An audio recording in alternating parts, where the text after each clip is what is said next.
Hai Besti, Assalamualaikum. Pagi ni saya tadi yang waktu semalam kah, saya tidak jadikan mau kasih bersih ni saya punya kebun.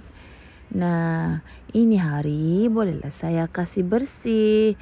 Sebab awal-awal pagi saya pergi kasih bersih. Selepas saya mengantar anak saya sekolah tadi, nah teruslah saya pergi buat ini. Nanti kalau matahari sudah naik, nah ndaklah saya mau kasih bersih ini sebab panas. Nah, di sini ni saya kasih bersih lah ni dulu rumput-rumput ni biar dia tak kalau lama-lama tu tinggi nanti dia kan. Nah, kita bersihlah dulu yang rumput-rumput ni. Ini sayur ni saya rasa mau cabut tu semua.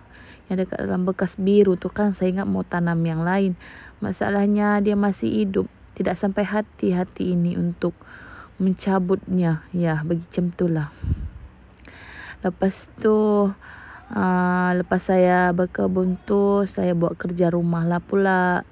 Macam biasalah kasih bersih cuci, kasih cuci kain. Saya pun tak tahulah ni kalau bercakap ni kan, kalau macam isi ini video ni kan, saya macam tak pandai bercakap.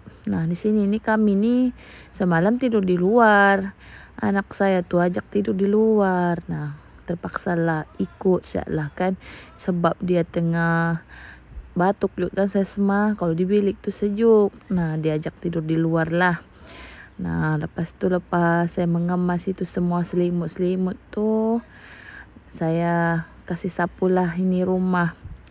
Nah, ini hari ni saya sapu sebab kesian tu sapu. Ndak dipakai-pakai kan nanti merajuk pula dia. Jadi saya cubalah pakaikan biar dia ndak merajuk bah. Nah, walaupun adalah juga ini habuk-habuk ni pandai lari dia kan, tak apalah sesekali dipakai dia ni sapu. Nanti dia sedih pula kan. Entah apalah saya cakap ni, macam itulah.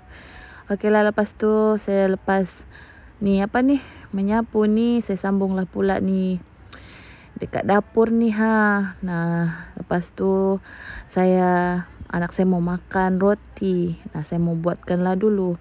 Cuma dia punya coklat ni sudah habis.